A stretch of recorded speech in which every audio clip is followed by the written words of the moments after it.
This week we are featuring Gabriela Docan, a poetess from the United Kingdom, where she will be giving some real-time tips on the usage of the verbs from her poems. So, let's get started. In Gabriela's words, the first lines dictate the structure of the poem. I look at the verb tense I used, the rhyme scheme, the theme, then I make sure all following stanzas will preserve that structure, have a verb consistency, and follow the same rhyme scheme and theme. This applies to traditional poetry, but if poems are written in free verse, rules are relaxed. Next, I am cautious about verb tenses that form the backbone of any poem.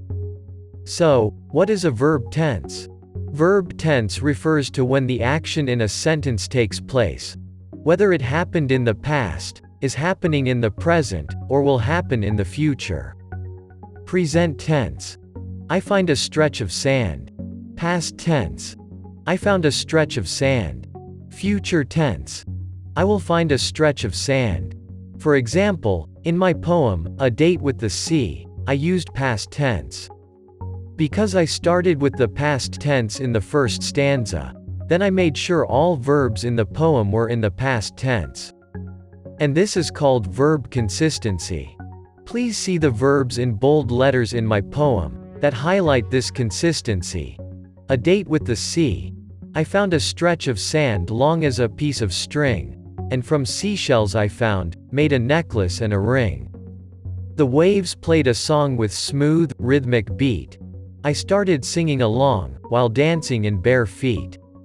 The seagulls caught some fish to add to my seafood cocktail that I ate from a dinner plate made from hard turtle shell. The sun melted in the water like ice cream on a hot day. Slowly, stars started to glitter on the skyland far away. The fine sand was my bed. I made pillows from dunes on which I rested my head under the stars and moon. One more important thing that one needs to be careful about is avoid using superfluous words. I avoid using too many, the, this, and, that, as they tend to clutter the poem and make the flow bumpy. They just don't sound very good if there are too many. For example, in one of my poems, I wrote initially the sadness inflamed by memories. After editing it, by removing the and adding 2 commas, sadness, inflamed by memories, the line had this final version. Sadness, inflamed by memories. Please see below the full poem. A memory inside another memory. You were sinking deep inside while looking out the window. The chin rested in your hand while some tears made an intro.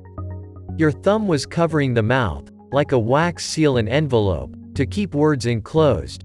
No doubt words were nesting on your tongue. Sadness, inflamed by memories, invaded the room and your big eyes. Under the weight of unspoken words, I resigned and let go of your hand. I went back to play with my dolls, built a house inside another house. One doll was looking out the window, the chin was resting in her hand. Dolls don't cry, nor speak. Poem published by the Ravensquoth Press in the anthology Dream, 2021. Last but not the least, avoid redundancy of the words. Some words are just redundant, so either remove or reword them. For example, in one of my poems, I initially had tiptoes gently, but then I crossed gently, because the verb tiptoe already suggests it is gently, so the word gently was redundant, therefore removed. That's it for this week. We will catch you next week by a new video on writing. Till then, take care and see you soon. Don't forget to follow us and click on the subscribe button.